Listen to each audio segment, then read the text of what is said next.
আচ্ছা, এখন আমরা এই সার্কুলার মোশনের বেসিকগুলো বুঝেছি, কিন্তু এর এফেক্ট আমাদের রিয়েল লাইফে না অনেক আছে, অনেক। চলো একটা একটা করে আমরা একটু অ্যাপ্লিকেশনগুলোকে দেখবো। ওকে, আচ্ছা, প্রথম দেখব টার্নিং অফ আ বাইসাইকেল। দেখো, মনে করো একটা বাইসাইক্লিস্ট স্ট্রেট পাথে এগিয়ে যাচ্ছে। ওকে, কি করছে? সে স্ট্রেট পাথে এগিয়ে যাচ্ছে, তো তার রোটেশনের কোনো ব্যাপার নেই, কারণ তার উপরে কোনো রেডিয়াসেরও ব্যাপার নেই, সে ঘোরারও চেষ্টা করছে না, কিছুই করছে না। এবার এই বাইসাইক্লিস্টটা কি করছে, যে এই রাস্তাটায় একটা টার্ন নেওয়ার চেষ্টা করছে। Now the moment he tries to take a turn, তার মানে ও তো একটা কার্ভ ক্রিয়েট করার চেষ্টা করছে। আমরা এখানে সব থেকে সিম্পলেস্ট কার্ভ নিয়ে আলোচনা করব, দ্যাট ইজ আ সার্কেল। যে কোনো কার্ভকেই কোনো একটা পার্ট অফ সার্কেল দিয়ে বোঝানো যায় at some point of time. তো মনে করো যদিও এখান থেকে ঘুরতে চেষ্টা করে, তাহলে এই তো হলো সেই সার্কেলের রেডিয়াস যার সেন্টার আছে ওতে। ও যখন ঘুরতে চেষ্টা করছে ওর তো একটা ভেলোসিটি আছে না? ও যে আমি ধর একটা গোল পথে ঘুরতে চেষ্টা করি, তাহলে গোলটার একটা সেন্টার থাকবে না? একটা গোল পার্ক, একটা গোল সার্কুলার রোড, আমি সাইকেলটাকে ঘোরাই, তার তো একটা সেন্টার আছে, কোনো না কোনো দূরে হলেও আছে। তো এইটা হচ্ছে সেই সেন্টারটা, তার রেডিয়াসটা হচ্ছে আর। ও কী করছে? সাইকেলটাকে এইদিকে ঘোরানোর চেষ্টা করছে। পরিষ্কার?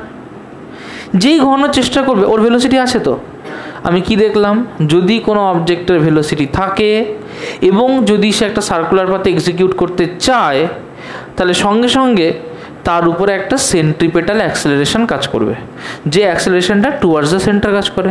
তার মানে এই মোমেন্টে এই দিকে একটা সেন্ট্রিপেটাল অ্যাক্সেলারেশন কাজ করবে, রাইট?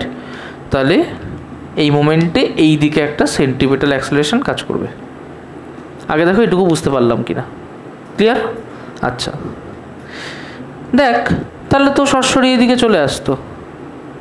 আসে না? আসে না। কাজ করে কোন দিকে? এই দিকে। আসে না। কিন্তু মাথার কি হয়? বাইকাররা যখন রাইট ব্যাকে, যেদিকে ব্যাকে সেদিকে বডি কি হয়? চাকা হেলে, চাকা হেলে, কিন্তু চাকা সরে না। খুব জোরে চালালে ড্রিফটিং, হ্যাঁ কি বলে, জিমখানা, তাই না? তার মানে কি, খুব জোরে চালালে স্কিড করে যায় না? কোন দিকে স্কিড করে, ভেতরে না বাইরে? বাইরে স্কিড করে। তাহলে যেদিকে স্কিড করে সেটা বেশি হয়, তাই না? যেদিকে স্কিড করে নিশ্চয়ই সেদিকে ভেলোসিটি বা অ্যাক্সেলারেশন কিছু একটা বেশি আছে বলেই তো ওইদিকে স্কিড করছে, তাই ভেতর দিকে স্কিড করছে না। তাহলে যদি বাইরের দিকে স্কিড করে তাহলে সেটা অবশ্যই বেশি।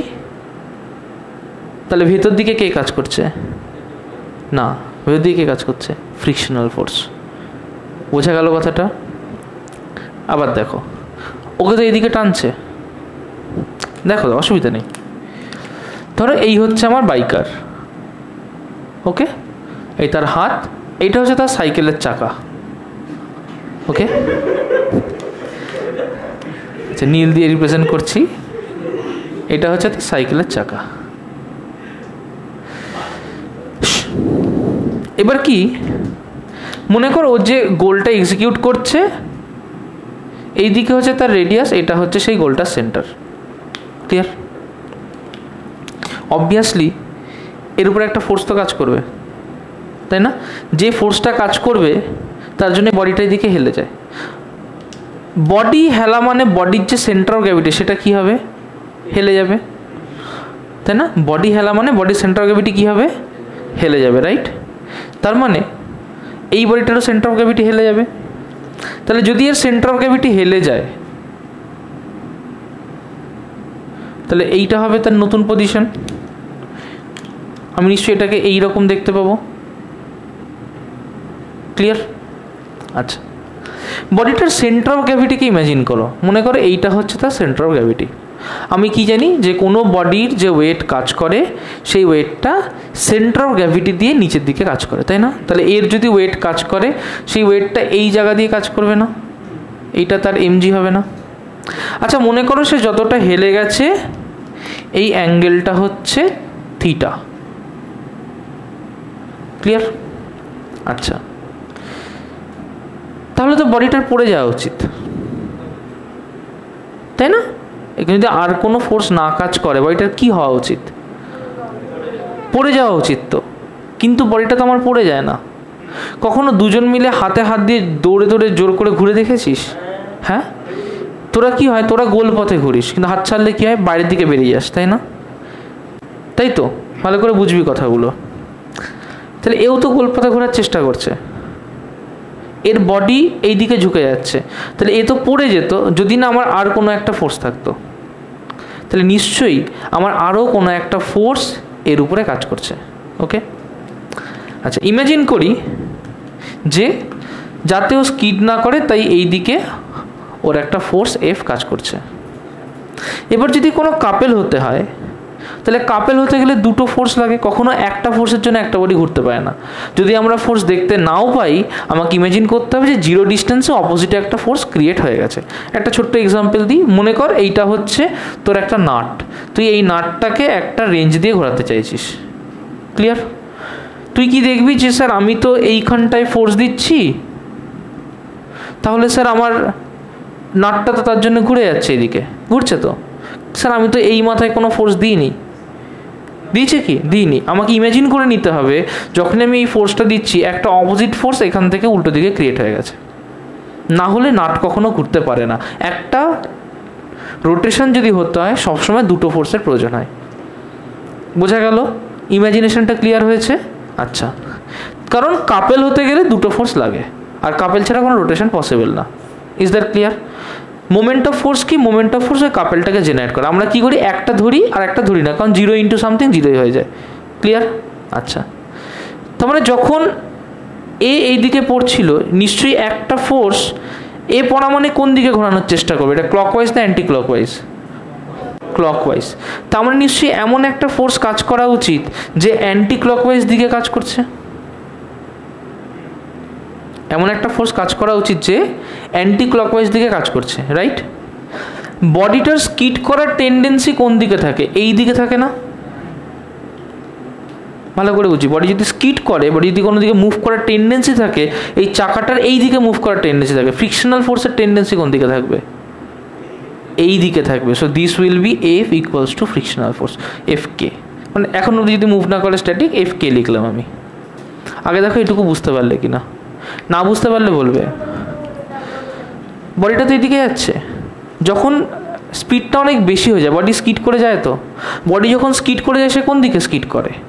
এই দিকে স্কিড করে, বাইরের দিকে। দুজন বন্ধু হাত ধরে গোল গোল গোল গোল ঘুরছিস, যখন হাতটা ছাড়িস কোন দিকে পড়িস? পেছন দিকে। তাহলে এর বেরোনোর টেন্ডেন্সি কোন দিকে থাকবে? বাইরের দিকে। সেন্ট্রিপিটাল অ্যাক্সেলারেশন ভেতর দিকে কাজ করছে, কিন্তু টেন্ডেন্সি মুভ করার কোন দিকে থাকে? বাইরের দিকে। তাহলে ওকে যদি রেজিস্ট করতে হয় তার জন্য কি লাগবে? একটা ফ্রিকশনাল ফোর্স লাগবে। সে কোন দিকে হতে হবে? ভেতরের দিকে। ফিজিক্স করছি, কনসেপ্টগুলো একটু ক্লিয়ার রাখতে হবে। ওকে, তাহলে ফ্রিকশনাল ফোর্সের ভ্যালুর কার ভ্যালু সেম হতে হবে? সেন্ট্রিপিটাল অ্যাক্সেলারেশনের ভ্যালু সেম হতে হবে, নাহলে তো ছিটকে পড়ে যাবে। আবার বোঝো কথাটা। ও তোমরা দেখেছো তো স্কিড করতে, দেখেছো তো গাড়ি বাইক স্কিড করতে দেখেছো? স্কিড কোন দিকে করে? বাইরের দিকে। যে গোলে ঘুরে গোলের বাইরের দিকে স্কিড করে। বডি কোন দিকে ঝোঁকে? ভেতর দিকে ঝোঁকে না, কিন্তু স্কিড কোন দিকে করে? বাইরের দিকে করে। ওকে, তার মানে যখন বাইরের দিকে স্কিড করছে তাহলে ওর বেরিয়ে আসার টেন্ডেন্সি তো এইদিকে। ফ্রিকশানে আমরা তো পড়েছি যেদিকে বডি মুভ করতে চায় তার উল্টো দিকে কাজ করে না ফ্রিকশান? তাহলে এখানে যদি কোনো ফ্রিকশান কাজ করে কোন দিকে কাজ করে? উল্টো দিকে। যদিও স্কিড না করে তাহলে এফ কে হবে না, এটা এফ এস হয়ে যাবে। যদিও স্কিড করে তাহলে ওটা এফ কে হয়ে যাবে। আগে এই ছোট্ট ছোট্ট জিনিসগুলো ক্লিয়ার করো। তাহলে আমরা এমন একটা সময় ইমাজিন করছি যে ও মুভ করছে কিন্তু স্কিড করছে না, বাট স্কিড করার একটা টেন্ডেন্সি চলে এসেছে। এবার লাস্ট লিমিট যার পরে গিয়ে ও স্কিড করতে পারে সেই সিচুয়েশনটাকে আমি ইমাজিন করছি। তাহলে হ্যাঁ, কোন সময় না ওর থেকে আরেকটু স্পিড বাড়লেও স্কিড করে যাবে, ঠিক তার আগের মুহূর্ত। সেটা আমরা দেখছি, আমরা এখনো কিছু জানি না, আমরা একটা একটা করে এগোচ্ছি। ঠিক আছে, আমি জানি না, তুই কী করে জানবি? তাহলে F equals two F S. Clear? এবার তাহলে F equals two F S যদি কাজ করে, বডিটা তো রোটেট করছে। ভালো করে ক্লিয়ার করতে হবে, কনসেপ্টস আর ভেরি ইম্পর্টেন্ট। বডিটা তো রোটেট করছে। এইখানে যে ফোর্সটা কাজ করবে এই ফোর্সটা নিশ্চয়ই এই পয়েন্টের উল্টো দিকে একটা রিয়াকশন ফোর্স হিসেবে ভাবতে পারি না? এই যে ফোর্সটা ফ্রিকশনাল ফোর্সটা এটা এইদিকে কাজ করছে রিয়াকশনাল ফোর্সে ভাবতে পারি তো, এটাই তো সেন্ট্রিফিউগাল। তার ভ্যালু এর ভ্যালু আর এর ভ্যালু তো সেম, কিন্তু সেন্ট্রিফিউগাল তো ফোর্স নয়, বাট ওর ভ্যালু নিয়ে আমরা কাজ করতে পারি। ওটাই আমাদের সেন্ট্রিফিউগালের অ্যাডভান্টেজ, যে ওটাকে আমরা ফোর্স হিসেবে ধরতে পারি না, কিন্তু ভ্যালুটা যেহেতু সেম হয় ওটাকে নিয়ে কাজ করতে পারি। বডিটাকে যদি রোটেট করতে হয় তার মানে এই যে ফোর্সটা সেইটার ইকুয়াল এইদিকে একটা ফোর্স তো হওয়া উচিত, যার ভ্যালুটা এই এফ এর সমান হবে। ছোটো ছোটো করে না বুঝতে পারলে বলবে, আবার বলবো পরিষ্কার। বডি আবার বলেছি, কি বলেছি, একটা ফোর্সের জন্য বডি রোটেট কখনো করতে পারে না, আমার দুটো ফোর্স লাগে। বোঝা গেল? একটা ফোর্সের জন্য বডি কখনো রোটেট করতে পারে না, আমার কটা ফোর্স লাগে? দুটো ফোর্স লাগে। তাহলে শুধু এমজির জন্য রোটেট করতে পারবে না, তাহলে এখানেও আরেকটা ফোর্স লাগবে। কি ফোর্স এটা?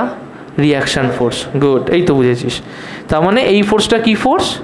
দিস ইজ রিয়াকশন ফোর্স, আর যেটা উল্টো দিকে কাজ করছে। আচ্ছা, এই রে সাতকাণ্ড রামায়ণ পড়ে সীতা কে ছিল? ও তো রামায়ণ পড়ে, তুই তো রামায়ণও পড়িসনি। F equals to F S কেন দিলাম? যদি F equals to F S না হতো, যদি এটা একটু বেশি কম হয়ে যেত, তাহলে ওকে এইদিকে আটকে থাকতো নাকি ও স্কিড করে বেরিয়ে যেত? তাহলে ম্যাক্সিমাম কন্ডিশন যখন ও মুভ করবে না, সেটা কি হতে হবে? F equals to F S. ওর থেকে একটু এদিক ওদিক হলেই তো স্কিড করে যাবে। বোঝা গেল? আচ্ছা, এবার আবার একটা জিনিস দেখি। মনে কর কাপেলের একদম সিম্পলেস্ট এক্সাম্পলটা করি। সিম্পলেস্ট এক্সাম্পল অফ কাপেল, একটু দাঁড়া। কাপেলের সিম্পলেস্ট এক্সাম্পল কি বলছে? যদি এখানে একটা পয়েন্ট হয়, এখানে একটা পয়েন্ট হয়, আর এই জায়গাটা যদি কোনো একটা ডিস্টেন্স হয় ও, তাহলে এটা যদি ও এ হয়, এটা ও বি হয়, এদিকে যদি এফ ফোর্স দিই, এইদিকে ঠিক তার উল্টো বাট সেম ফোর্স দেবো, তাহলে লিখতে পারি কাপেল কি হয়, যে এফ ইন্টু ও বি প্লাস ও এ, তাই না? তাহলে যেটা হয় হচ্ছে এফ ইন্টু বি এ। বোঝা গেল? কাপেল অ্যাকচুয়ালি ভেক্টর, তাহলে ক্রস প্রোডাক্ট দিলে এভাবে করা যায়। এটা আগে হয়, ওটা পরে হয়। যাই হোক, আলটিমেট ব্যাপার হচ্ছে যে তাহলে এই পয়েন্ট আর এই পয়েন্ট, যে পয়েন্টের রেসপেক্টে সে রোটেট করুক, ওটা আমার ইন্টারেস্ট নয়। সেন্টার অফ গ্র্যাভিটি দিয়ে কি রোটেট করছে? না। আবার এই পয়েন্টটা দিয়ে কি রোটেট করবে সেটাও জানি না। আমাদের মনে হচ্ছে যে হয়তো আমি এদিকেই পড়ে যাব, সিচুয়েশন কী হবে আমি জানি না, হয়তো মাঝখান থেকে উল্টে যেতে পারে, আমি জানি না। কোনো একটা পয়েন্টের রেসপেক্টে রোটেট করবে, সেটা এই পয়েন্টও হতে পারে, সেটা মাঝখানে ইন বিটুইন কোনো পয়েন্ট হতে পারে, যাই হবে সেন্টার অফ গ্র্যাভিটি আর এর মধ্যে কোনো একটা পয়েন্ট হওয়া উচিত। ওকে, তাহলে দুটো কাপেল পাচ্ছি। একটা কাপেল এমজির জন্য যে ওকে ক্লকওয়াইজ ঘোরাতে চাইবে, আর একটা কাপেল বলতে পারি এফ এর জন্য যে ওকে উল্টো দিকে ঘোরাতে চাইবে। আচ্ছা, আবার দেখতো, যে উল্টো দিকে ঘোরাতে চাইছে তাকে আমি লাল দিয়ে রিপ্রেজেন্ট করছি অ্যান্টি ক্লকওয়াইজকে, আর এটাকে আমি ক্লকওয়াইজকে গ্রিন দিয়ে রিপ্রেজেন্ট করছি। আচ্ছা, একটু লিখছি তাহলে, এইটা এমজির জন্য, আর এইটা এই এফ ফোর্সটার জন্য। এটুকু ক্লিয়ার হয়েছে? আবার নিচটায় দেখ, এফএস কোন দিকে ঘোরাতে চাইছে ওকে? কোন দিকে? ক্লকওয়াইজ না অ্যান্টি ক্লকওয়াইজ? এই দিকে। কোন দিকে? Anti clockwise. তাহলে এ কে ঘোরাতে চাইছে অ্যান্টি ক্লকওয়াইজ, তাই না? দেখ ফোর্সটা এইদিকে, এরম ঘোরাতে চাইবে না, অ্যান্টি ক্লকওয়াইজ। তাহলে এইটা কে ঘোরাতে চাইছে? এফএস ঘোরাতে চাইছে অ্যান্টি ক্লকওয়াইজ। আর কোন দিকে ঘোরাতে চাইছে? ক্লকওয়াইজ। আগে দেখো এটুকু ক্লিয়ার হলো কিনা। কিন্তু আমার কনসেপ্ট কি বলছে, যে আমার তার মানে কাপেল তো একটাই কাজ করবে, তাহলে বাঁ দিকের কাপেল আর ডান দিকের কাপেল যদি সেম না হয় তাহলে তো রোটেট করে যাবে। তাহলে যদি ব্যালেন্সে থাকে আর রোটেট না করে, তার মানে নিশ্চয়ই বাঁ দিক আর ডান দিকের কাপেল সেম। আগে এটা ক্লিয়ার করো। এবার বাঁ দিকের কাপেল ক্লকওয়াইজ কাপেল আর এমজি তৈরি করছে, কিন্তু কাপেল যদি হতে হয় ফোর্স দুটোকে সেম হতে হয় না আলাদা হতে হয়? তাহলে আর এমজি কি? Good. F R F S কি? সেম। গুড। এবার যদি আমি প্রথমে ক্লকওয়াইজ কাপেল ভাবি, তাহলে ক্লকওয়াইজ কাপেল কি লিখতে পারি বলতো? আর প্লাস এমজি কেন লিখবো? কাপেলের ফর্মুলা কি? F into distance between them, F into distance between them, তাই না? তাহলে এখানে ফোর্সটা কে? আর বাই এমজি। তাহলে এখানে কি লিখতে পারি?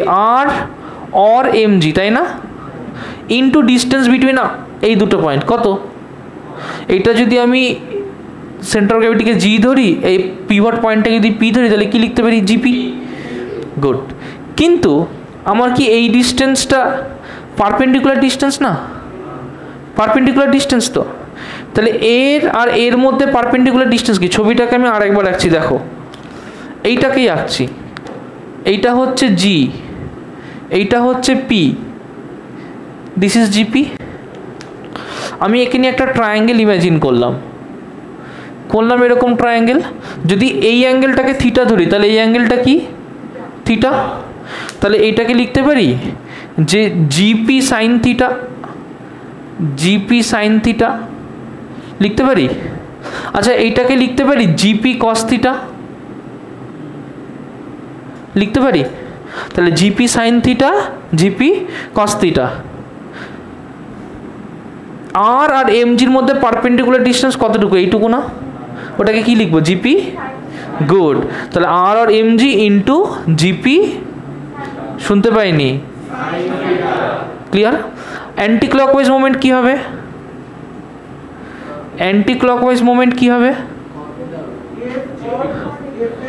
F or into GP cos theta, তাই না।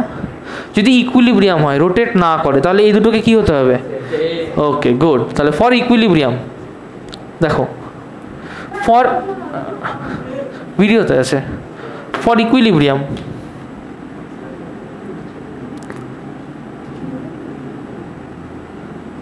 কি করব, টোটাল প্রজ্ঞা, total clockwise moment, total anti clockwise মোমেন্টের সেম হবে, যে কোনো একটা নিচ্ছি, এখান থেকে এমজি নিই, আমার করতে সুবিধা হবে, এখান থেকে এফএস নিই, এফ নিলেও হয়, একই ব্যাপার, আচ্ছা এফ নিই, করতে সুবিধা হবে। তাহলে কি হবে, লিখতে পারি MG into GP sine theta equals two F into GP cos theta.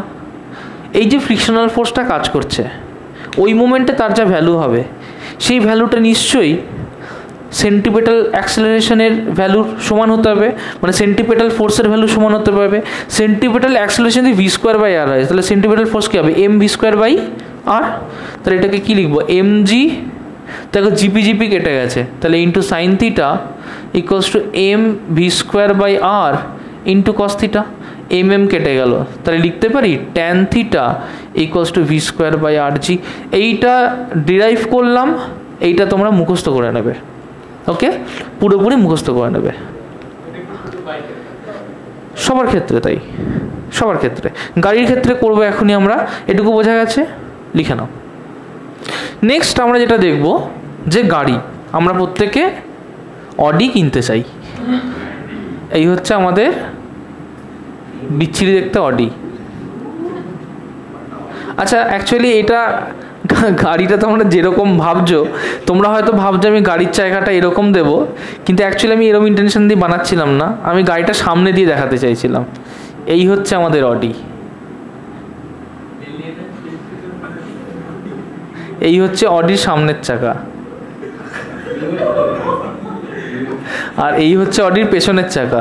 এবার কি কিছু বুঝতে পেরেছো? এই হচ্ছে সামনের ডিভাইডার, এখানে তুমি বসে আছো, এখানে তোমার গার্লফ্রেন্ড বসে আছে, সে জানি না, তবে এখানে হচ্ছে তোমাদের দুটো সামনের ফ্রন্ট লাইট।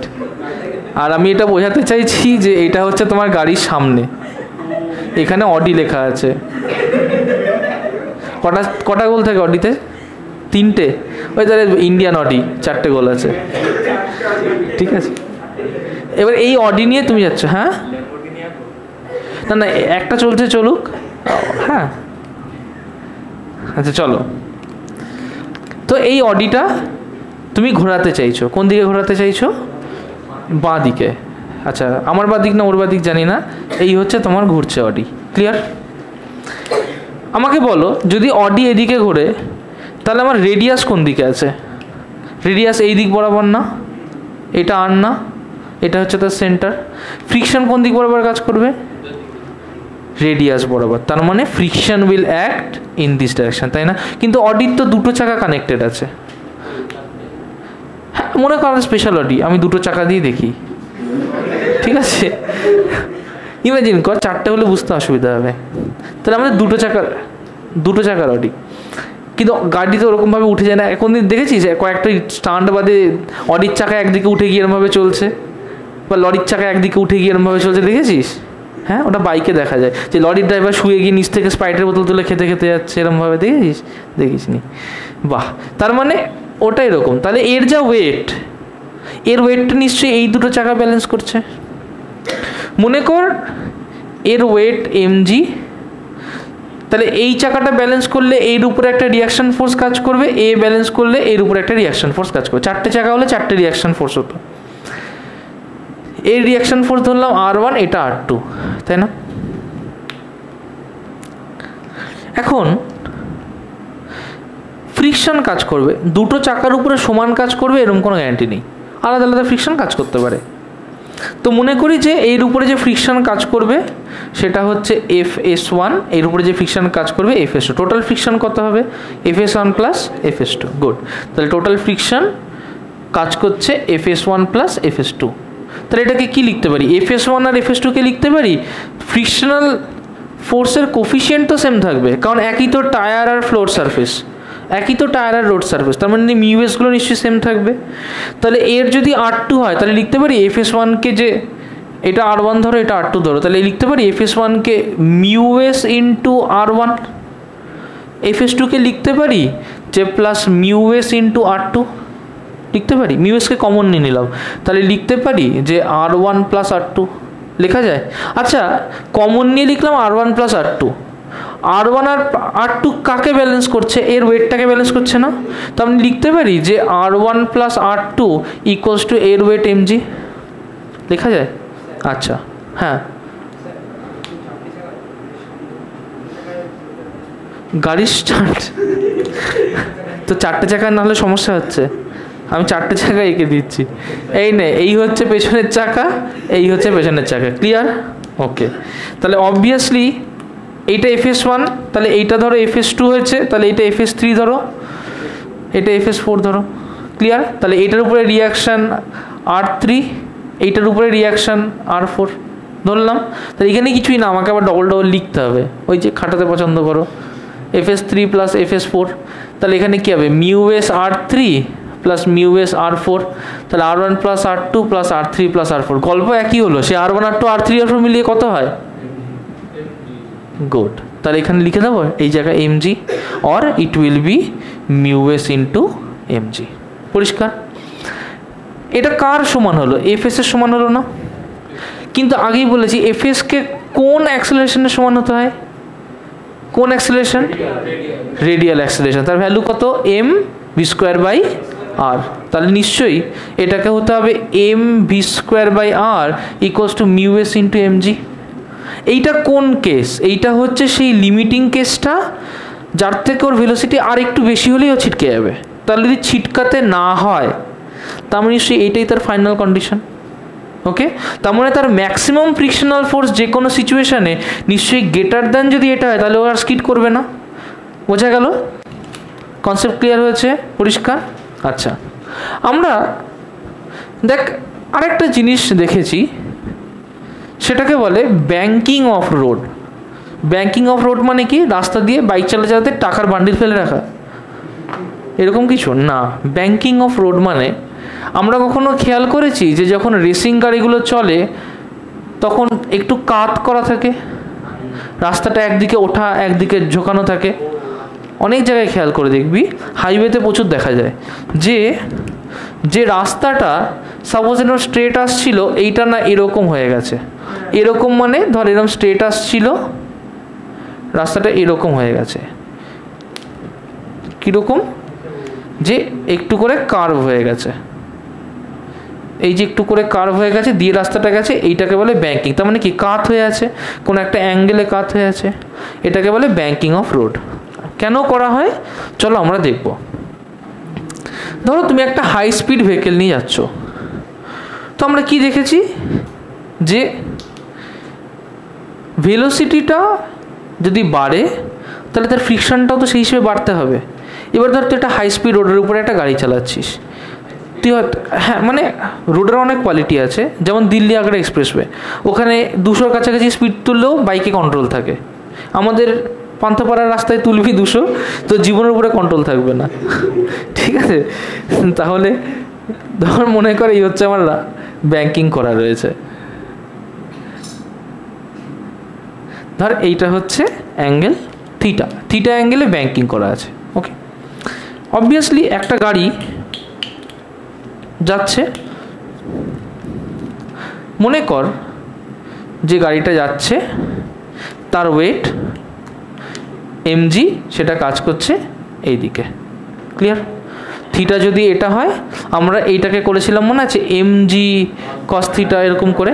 আচ্ছা, কিন্তু যদি আমরা ওই রকম না করে আমরা এই রকমভাবে ভাবি যে এই দিকে মনে করলাম অ্যাঙ্গেল হচ্ছে r, মানে এই রিয়াকশন ফোর্স r, এই দিক বরাবর আমি r এর একটা কম্পোনেন্ট নিলাম। যদি এটা থিটা হয়, এটাকে বলতে পারি r cos থিটা, বলতে পারি এটাকে বলতে পারি r sin থিটা।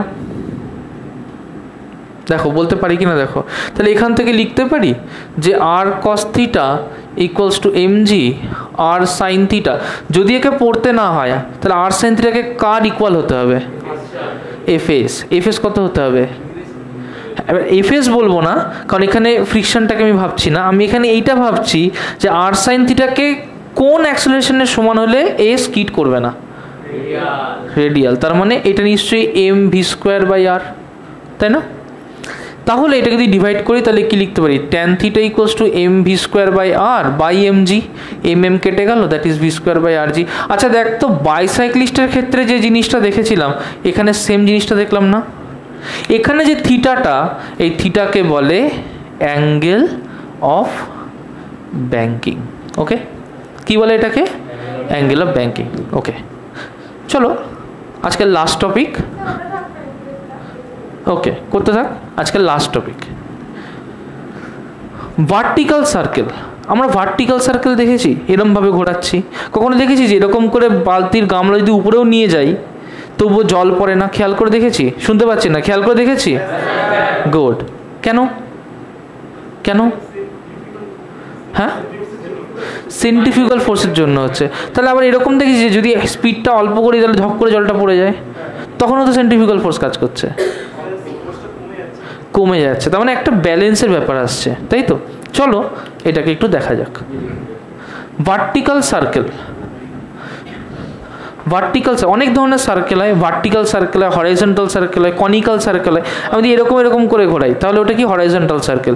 যদি এরকম গোল করে একটা বলকে ঘোরাই, দেখবি এরকম এরকম করে যদি বলটা ঘোরে তাহলে কি হলো? কনিক্যাল সার্কেল, কোণের মতো একটা জায়গাকে এক্সিকিউট করছে হরাইজন্টালি, কিন্তু কনিক্যাল, জায়গাটা কনিক পাচ্ছি আমি।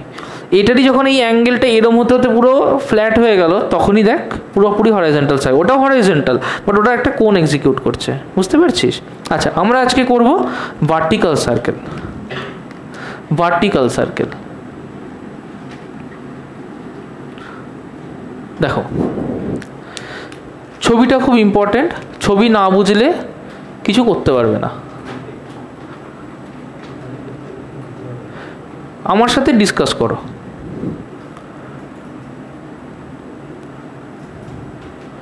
মনে করো এইটা হচ্ছে সেন্টার।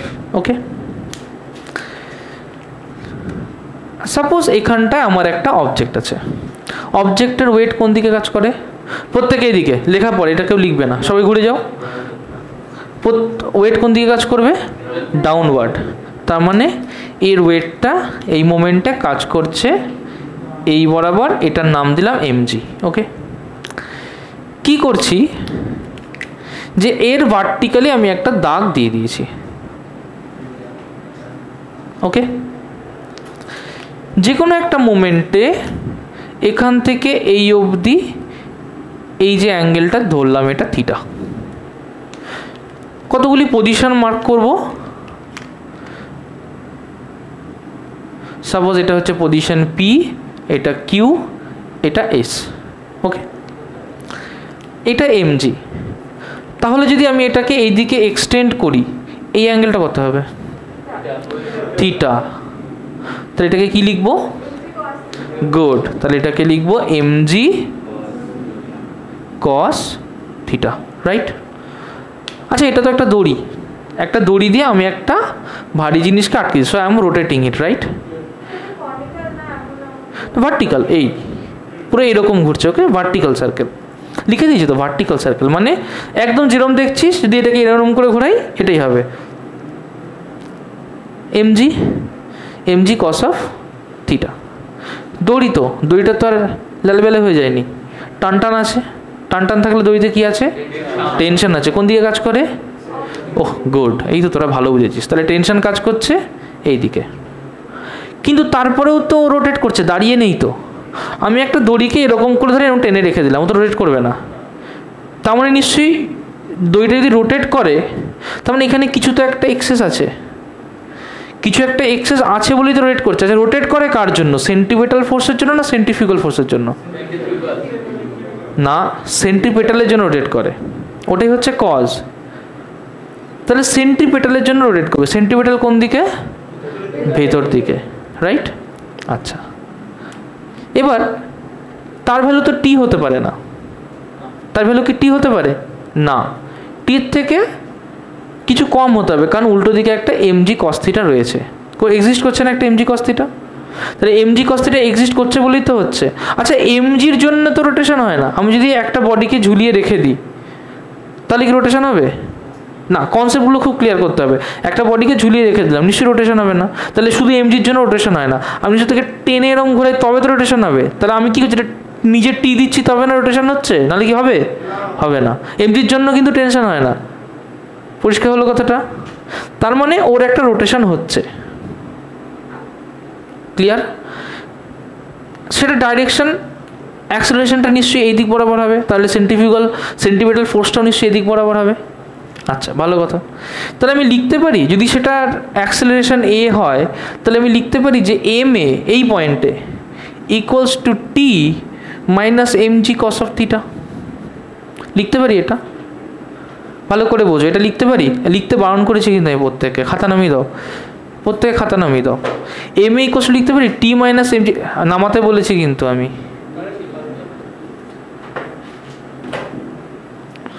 এম এ কী হবে? T minus mg cos theta. লিখতে পারি এটা? তাহলে এখান থেকে লিখতে পারি যে or T equals to m a plus mg cos of theta, লিখতে পারি। আচ্ছা, এইরকম করতে করতে আমি যদি ওকে এনাফ টেনশন অ্যাপ্লাই করতে পারি, তাহলে তো উপর দিকে যাবে। এবং এমন একটা সিচুয়েশান আসতে পারে যখন স্ল্যাকিং হলো বা হলো না, বা টেনশন বেড়ে গেল, এটাও তো হতে পারে।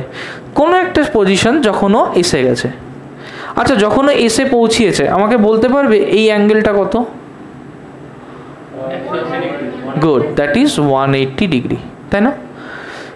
তাহলে যখন টপমোস্ট পজিশনে পৌঁছিয়ে গিয়েছে, আমাকে একটা কথা বলো, যে যখন ও টপমোস্ট পজিশনে পৌঁছে যাবে, তখন তোর উপরের দিকে আর নিচের দিকে টেনশন কাজ করবে। আচ্ছা, mg cos থিটা কোন দিকে কাজ করবে আমরা কিভাবে বার করব? আমরা বুঝতে পারছি mg নিচে কাজ করবে, কিন্তু আমরা উপরে অ্যারো দেবো, দিয়ে লিখবো mg cos অফ 180 ডিগ্রি। আচ্ছা, cos 180 ডিগ্রি ভ্যালু কত? -1। তাহলে ডাইরেকশন উপরে দিয়ে মাইনাস দিলে কোন দিকে হয়? কনসেপ্ট ক্লিয়ার হয়েছে? তাহলে আমরা কি বোঝালাম? নিচের দিকে। আচ্ছা, ভালো কথা। আমাকে আরেকটা কথা বল, এই যে এ দিয়েছি, এই অ্যাক্সেলারেশনটা কেমন অ্যাক্সেলারেশন? রেডিয়াল। তাহলে এই এটাকে যে কোনো পয়েন্টের ভেলোসিটি দিয়ে রিপ্রেজেন্ট করতে পারি তো? তাহলে এই অ্যাক্সেলারেশনটাকে এই পয়েন্টের ভেলোসিটি দিয়ে রিপ্রেজেন্ট করতে পারি তো? আচ্ছা, এটা যে কোনো একটা আরবিট্রারি পয়েন্ট, তাই এর ভেলোসিটি আমি ভি লিখলাম, ওকে? তাহলে এইটাকে আমি লিখতে পারি যে or T equals to M V square by R plus mg cos of theta, লিখতে পারি? আগে দেখো এটুকু পরিষ্কার হয়েছে কিনা। আচ্ছা, আসি এই জায়গাটায়। এবার এই জায়গাটা দেখ, একটা স্পেশাল জিনিস দেখব।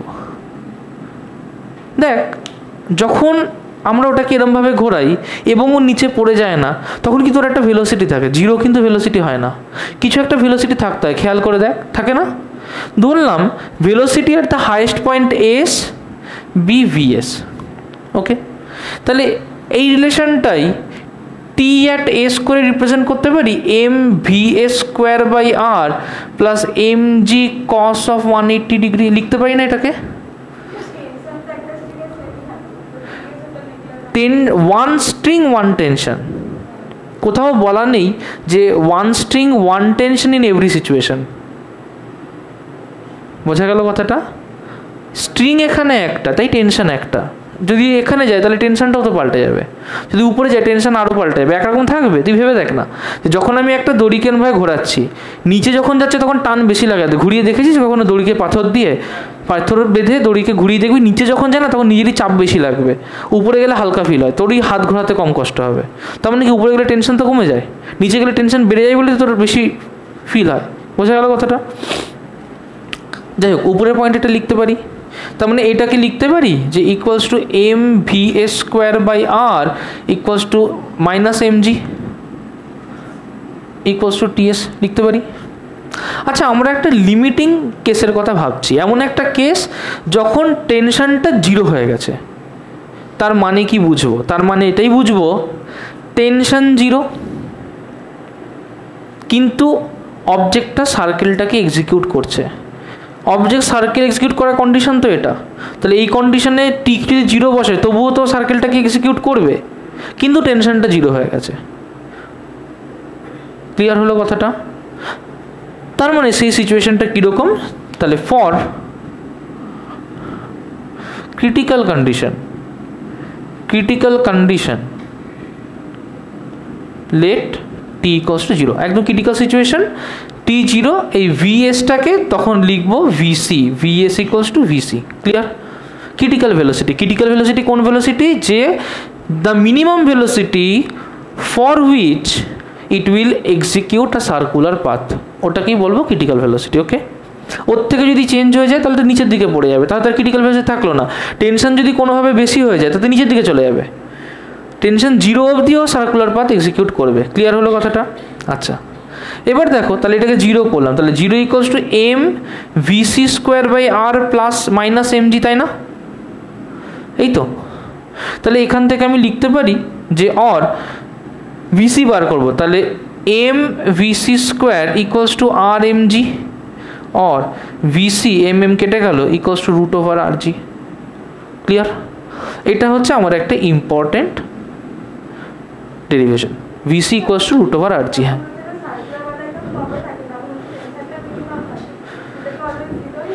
না, টেনশন মিনিমাম হতে পারে, জিরো কখনো নয়। জিরো একটা স্পেশাল কেস, যখন আমরা ধরছি যে মিনিমাম কত ভেলোসিটি দিয়ে ওকে ঘোরালে ও জিরো হবে। ওকে, অরিত্র এই কোনায় মিনিমাম কত ভেলোসিটি দিয়ে ওকে ঘোরালে ও জিরো হবে, সেটা হচ্ছে ভিসি, কিন্তু সবসময় জিরো হতে হবে এর কোনো গ্যারান্টি নেই। আমাদের যে এই এক্সপ্রেশনটা, এখানে কি টিএস থ্রি না জিরো, টিএসের একটা ভ্যালু আছে, ওটা কম, কারণ এখানে মাইনাস এমজি হয়ে গেছে। ওকে, আচ্ছা, তাহলে VC equals to root over R G. ভালো কথা। এবার যে কোনো একটা পয়েন্টের কথা ভাবছি, প্রথমে আমি পি পয়েন্টের কথা ভাবি। ওকে, ফার্স্টে পয়েন্টটা ঠিক আছে। দেখো, তাহলে টি থিটা কী হবে? টি থিটা হবে m v theta square plus M G cos of theta. বোঝা গেল? যে থিটায় আছে সেই থিটায় যা ভ্যালু হবে সেটা। আচ্ছা, হ্যাঁ, দেখো, ভিসি হচ্ছে এস পয়েন্টের ক্রিটিক্যাল ভেলোসিটি। আমরা সেই গল্পটাই বার করছি যখন এই ক্রিটিক্যাল ভেলোসিটিটা রিচ করেছি। এবার ধরো আমরা ইমাজিন করছি যে এই পয়েন্ট থেকে, সাপোজ এই পয়েন্টের নাম দিলাম হচ্ছে এক্স। ওকে, এইখান থেকে একটা অবজেক্টকে আমি এই জায়গায় নিয়ে যাচ্ছি, তাহলে এই পয়েন্টে তার একটা ভেলোসিটি আছে, ভি এক্স ধরলাম। তাহলে চেঞ্জ ইন কাইনেটিক এনার্জি কত হয় বলতো? নিচে যখন থাকবে তখন ভেলোসিটি বেশি হবে না কম হবে? বেশি। উপরে গেলে ভেলোসিটি বেশি হবে না কম হবে? কম। তাহলে চেঞ্জ ইন কাইনেটিক এনার্জি বলতে পারি যে half m v x square minus half m v at s তার হোল স্কোয়ার, বলতে পারি কথাটা। এটা কি হলো? Change in kinetic energy. একইভাবে চেঞ্জ ইন পোটেনশিয়াল এনার্জি বার করব, কত হবে বলতো? চেঞ্জ ইন পোটেনশিয়াল এনার্জি নিশ্চয়ই এই হাইট লেভেল থেকে এই হাইট লেভেল অবধি যাওয়া, এইটা হবে চেঞ্জ ইন পোটেনশিয়াল এনার্জি, তাই না? আচ্ছা, এইখান থেকে তাহলে কি করে বার করব? নিশ্চয়ই এই হাইট মাইনাস এই হাইট, এটা করেই তো বার করব। এইটাকে আমি ধরেছি আর, ওকে, এইটাকে ধরেছি আর, তাহলে এখান থেকে এইটুকু কত? নিশ্চয়ই আর, তাই না? আমার এই লেনটা দরকার, তার মানে এখান থেকে এইটুকু লেন দরকার, তাই তো? আচ্ছা, তাহলে এইটা আর এইটুকু লেন্থ কত? যদি এটা আর হয়, এটা থিটা হয়, তাহলে এইটুকু লেন্থ কত হবে? আর কস থিটা না? তাহলে এইটা আর এটা কত হলো? আর কস থিটা। তাহলে চেঞ্জ ইন পোটেনশিয়াল এনার্জি কতটা হাইট উঠছে? আর প্লাস আর কস থিটা উঠছে। পরিষ্কার হলো কথাটা? তাহলে এখানে লিখতে পারি যে change in potential energy U equals to M g into r plus R cos of theta, তাই না? দেখ, change in kinetic energy equals to change in potential energy হয়, কারণ আমরা law of conservation of energy পড়েছি। তাহলে from law of conservation of energy আমরা কি বলতে পারি? নিশ্চয়ই কাইনেটিক এনার্জি আর পোটেনশিয়াল এনার্জি সেম, তাহলে বলতে পারি যে half m v x square minus half m V S square equals to M g R plus R cos of theta বলতে পারি। দেখ, বোথ সাইড থেকে আমরা এমকে কেটে বার করে দিলাম, রাইট? তাহলে লিখতে পারি যে V x square equals two, দেখ টু দুটোর তলাতেই আছে, তাহলে টুটাকে কমন নিয়ে হাফটাকে কমন নিয়ে পাশে টু দিয়ে মাল্টিপ্লাই করতে পারি। তাহলে ইকুয়ালস টু, দেখ টু জি আর প্লাস আর কস থিটা, আর এখানে দেখ মাইনাস ভি স্কোয়ার আছে, ও পাশে গেলে কী হবে? Plus V square. আগে দেখো এটুকু বুঝতে পারলে কিনা, কোনো ডাউট থাকলে বলবে। আচ্ছা, তাহলে প্লাস ভি স্কোয়ার যখন ক্রিটিক্যাল ভেলোসিটি হবে, জাস্ট কোনোভাবে পাস করে, তখন ভিএস ইকুয়ালস টু কী হবে? না, ভিসি মানে রুট ওভার ভি স্কোয়ার মানে হচ্ছে আর জি, তার মানে when VS equals to VC equals to root over R G করতে পারি এটা। তাহলে কি করব? Or V x square equals to two G R plus R cos theta plus R G, তাই না? তাহলে two R G plus R জি কত হয়? টু আর জি এখানে প্লাস আর জি, এটাকে ভাঙলে কি হয়? Two R G plus two R G cos theta plus R G, তাই না? গুড। তাহলে এটা হবে three R G plus two R G cos of theta. পরিষ্কার? তাহলে ভি এক্সকে কী লিখতে পারি? নিশ্চয়ই root over R G three plus two cos theta. এটাকে মার্ক করে নাও। ওকে, তোমরা বুঝতে পেরেছো এখানে কি মিস্টেকটা করেছিলাম? তার কারণ হচ্ছে প্রত্যেকটা পয়েন্ট যখন ও উঠবে ওর ভেলোসিটি তো সেম থাকবে না, ওর ভেলোসিটিটাও কী হবে? চেঞ্জ হতে থাকবে। আচ্ছা, ভিএক্স পেয়ে গেছি। ভিএক্সটা নিশ্চয়ই যদি এখানটায় বসাই তাহলে আমি পেয়ে যাব টেনশনের ভ্যালু অ্যাট এনি পয়েন্ট। আচ্ছা, ভিএক্স মানে এক্স পয়েন্টে, মানে ওটাই তো ভি থিটা, তাই না? তাহলে টি থিটা কী হবে বা টি এক্স কী হবে? যেটা লেখো টি থিটা অর টি এক্স, যেটাই লেখো সেটা কী হবে? নিশ্চয়ই ভি থিটার জায়গায় ভি এক্সের ভ্যালুটা পুট করে নেবো। তাহলে putting V theta equals to V X কী পাই? তাহলে দেখো equals to T X M by R V x square. V x square মানে three R G plus two R G cos theta, তার মানে into three R G plus two R G cos theta plus M G cos theta, ও একটা M আছে, plus M G cos theta. তাহলে এখান থেকে কী পাই? দেখো আর আর আর কেটে যায় না, তাহলে এখানে লিখতে পারি three M G plus two M G cos theta plus M G cos theta. Two M G cos theta plus M G cos theta কী হয়? থ্রি এম জি কস থিটা। তার মানে থ্রি এম জি যদি কমন নিই তাহলে কী হয়? One plus cos of theta. Clear হয়েছে? So tension at X equals to three M G one plus cos of theta. এবার পজিশনগুলো করব, দুটো ফর্মুলাকে শুধু বার করে রাখবো, বাকি সব কিছু মুছে দেবো, শুধু দুটো ফর্মুলাকে বার করে রাখবো। দেখো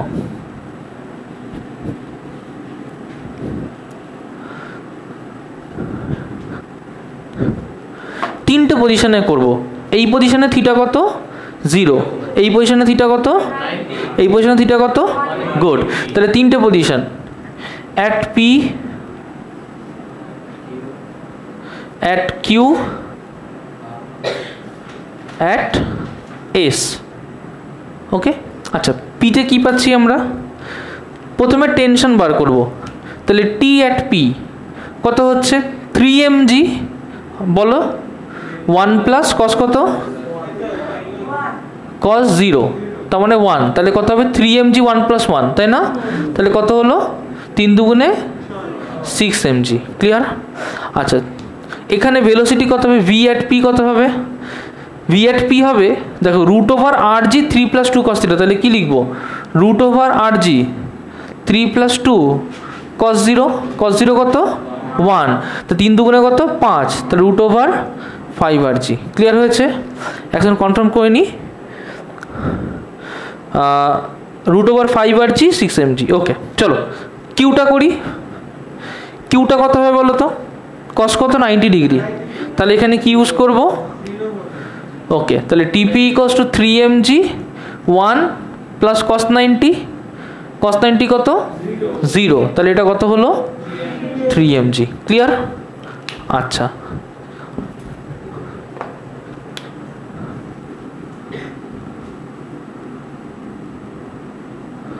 ওকে, আর v at p কত হবে, √rg into 2 plus 3 into cos 90, that is 0, তাহলে কত হবে √2rg, কোনটা, ও 3 + 2 cos θ, তাহলে √3rg। ক্লিয়ার? আচ্ছা, এসে আসি, এসে কি হচ্ছে, t at s কত হবে 3mg 1 plus cos 180 degree, cos 180 কত -1, তাহলে 1 - 1 কত, তাহলে টেনশন কত হলো, ক্লিয়ার? আর v at s কত, rg 2 plus 3 cos θ, cos কত 180 ডিগ্রি, cos 180 -1, তাহলে 2 - 3 কত হয় -1, আরে 3 plus 2 cos θ তো, বাট 3 - 2 কি বলছিস বলবার, তাহলে এটা কত হবে সিম্পলি √rg। ক্লিয়ার হলো কথাটা? পরিষ্কার? চলো।